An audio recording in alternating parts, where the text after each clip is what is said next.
পরশুরামের হাতে সময় বড্ড কম, যে করেই হোক আয়েশিকে উদ্ধার করতে হবে। অন্যদিকে পাঁচু আর নন্দাও পড়েছে বিপদে। পরশুরামের বস সৌরভ বাবিন জোর করে নন্দাকে গ্রাম থেকে তুলে আনে।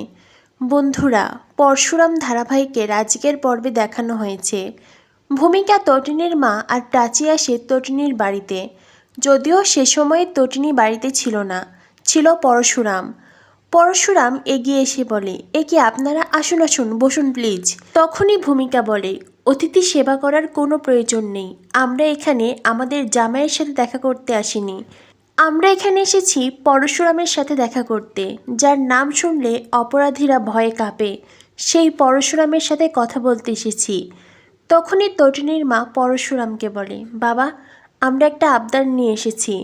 পরশুরাম বলে, হ্যাঁ বলুন। ভূমিকা বলে, এভাবে ইনিয়ে বিনিয়ে কথা বলার কোনো প্রয়োজন নেই। আমি তো আগেই বলেছি আমরা এখানে জামাইয়ের সাথে কথা বলতে আসিনি। সার্কাস খেলা দেখেছেন তো আপনি, তাই না? যেখানে সার্কাস খেলায় সার্কাসের লোকের একজন মেয়েকে শূন্যে ছুঁড়ে দেয় আর আরেকজন তৈরি থাকে যে কিনা সেই মেয়েটাকে লুফে নেয়। আমরাও সার্কাস খেলার মতন আমাদের মেয়েটাকে শূন্যে ছুঁড়ে দিয়েছিলাম, কিন্তু আপনি তাকে লুফে নেননি। কেন করলেন এমনটা?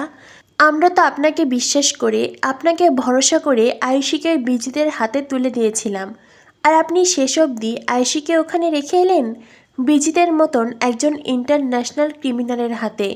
আমরা কি তবে আপনাকে ভরসা করে ভুল করেছি?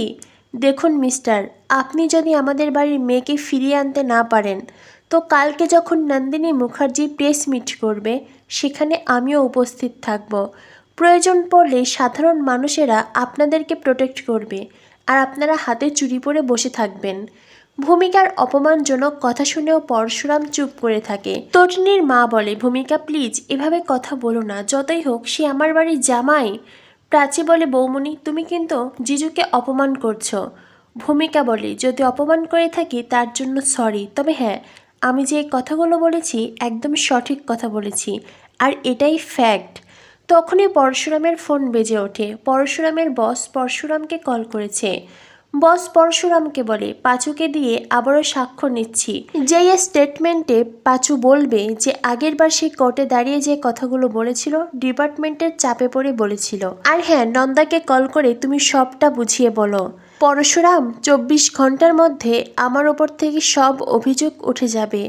আমি আবারও আমার চেয়ারে বসবো, আর তারপরে তুমি আমাকে যে দড়িতে ঝুলিয়েছিলে সেই দড়ি এখন তোমার সামনেই ঝুলছে। সৌরভ আমার পাশে আছে। সৌরভ আমাকে বলল সৌরভ তোমাকে ইনভাইট করতে চাই, পুরো পরিবার নিয়ে তুমি আসবে, আমরা তোমাদেরকে ট্রিট দেব। এই বলে বস কল কেটে দেয়। তখনই তটিনী বসের সামনে দাঁড়ায়। বস তটিনীকে বলে, থ্যাঙ্কস ম্যাডাম, একটা চালে আপনাদের সব পরিকল্পনা এলোমেলো হয়ে গেল, তাই তো? দেখেছেন তো, শেষ অবধি আমরাই জিতলাম আর পরশুরাম হেরে গেল। হেরে গেলেন আপনি। এরপরেই বস ওখান থেকে চলে যায়। সৌরভ বলে, ওই পরশুরামকে আমি দেখে নেব, আপনার সামনে ওকে এমনভাবে প্রহার করব ও যেটা কখনো ভুলতে পারবে না। তটিনী তখন সৌরভকে বলে, পরশুরামের থাবা হলো বাঘের থাবা। একবার যদি আপনার হাত ধরে না, আপনার হাতে দুমড়ে মুচড়ে যাবে। তাই পরশুরামের সাথে লাগতে যাবেন না। আর হ্যাঁ, পরশুরাম হারতে শেখেনি। পরশুরাম ফিরবে, আবারও স্বমহিমায় ফিরবে। যদিও তটিনীর কথাগুলো সৌরভের কানে বড্ড বেমানান শোনায়। সৌরভ ওখান থেকে চলে যায়। অন্যদিকে তটিনী খুব চিন্তায় পড়ে যায়। যে করেই হোক পরশুরামকে জিততেই হবে। এদিকে লাট্টুপিকো পরশুরামকে বলে, পা, এত সময় দাঁড়িয়ে আমরা সব কথা শুনেছি, পা তুমি জিতবে। পরশুরামও সন্তানদের জড়িয়ে ধরে বলে, হ্যাঁ বাবা, আমাকে যে জিততেই হবে।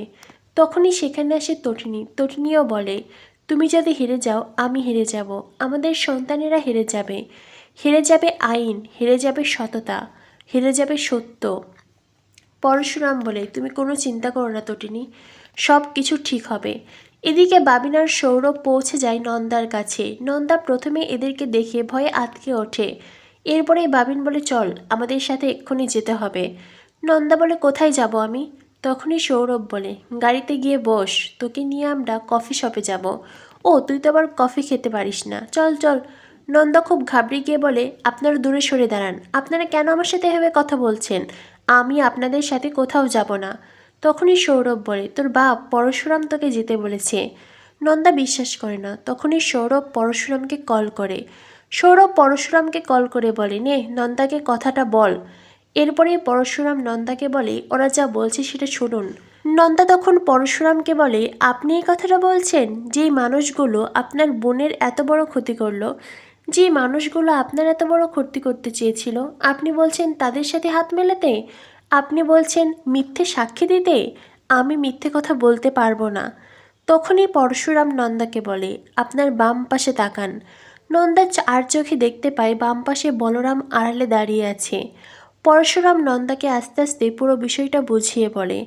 পরশুরাম বলে, আমার লোক সবসময় আপনাকে ফলো করছে। 24 ঘন্টা সময়, এই 24 ঘন্টার মধ্যে যা করার করতে হবে। তাই ওরা যা বলছে সেটা করুন, আপনার কোনো ভয় নেই, আমি সবসময় আপনাকে প্রোটেক্ট করতে আছি।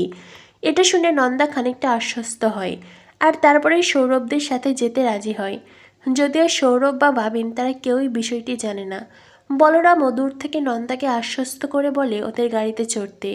এরপরে নন্দা সৌরভদের গাড়ি চড়ে ডিপার্টমেন্টের উদ্দেশ্যে বেরিয়ে পড়ে। এদিকে বাবিন যখন নন্দাকে সাজাচ্ছিল তখন ভূমিকা পুরো বিষয়টি জানতে পারে, কারণ সে তখন পরশুরামের পাশে দাঁড়িয়েছিল। ভূমিকা পরশুরামের ফোন থেকেই বাবিনের ভয়েস শুনতে পায়। তাই তো ভূমিকা পরে বাবিনকে কল করে বলে, তুমি গ্রামে গিয়েছিলে? বাবিন বলে, হ্যাঁ গিয়েছিলাম। ভূমিকা বলে, তার মানে তুমি অপরাধীদের দলের একজন হয়ে গেলে, তাই তো? বাবিন বলে, কি আর করব বলো, জিনের সমস্যা, ডিএনএতে আছে যে। তখনই ভূমিকা বলে, আমি তোমার ডিএনএ ছুটিয়ে দেব। যেটা শুনে বাবিন একটুও ভয় পায় না, কারণ বাবিন তো নিজে একজন অপরাধী। তাই ভূমিকার মতন একজন সাধারণ অসহায় মেয়ের কথাই সে কেন বা ভয় পাবে। তো বন্ধুরা বুঝতেই পারছো, একদিকে জিৎ মুখার্জি বিপদে আছে, অন্যদিকে আয়েশি আর পরশুরাম এই দুজনকে বাঁচাতে সব প্রমাণ লোপাট করছে। যদিও পরশুরামের কথায় 24 ঘন্টার জন্য শুধুমাত্র একটা আইওয়াস। তবে জিৎ মুখার্জির মতন একজন ক্রিমিনালকে বাঁচানোর জন্য আয়েশিকে বিজিতের হাতে তুলে দেওয়ার কোনো মানেই হয় না। আর কোনো মানেই ছিল না এত বড় রিস্ক নিয়ে শত্রুপক্ষের কথায় সব প্রমাণ লোপাট করার সিদ্ধান্ত নেওয়ার। তো বন্ধুরা, কি হতে চলেছে পরশুরাম ধারাবাহিকের পরবর্তী আপডেট পেতে আমাদের সাথেই থেকো। ধন্যবাদ সবাইকে।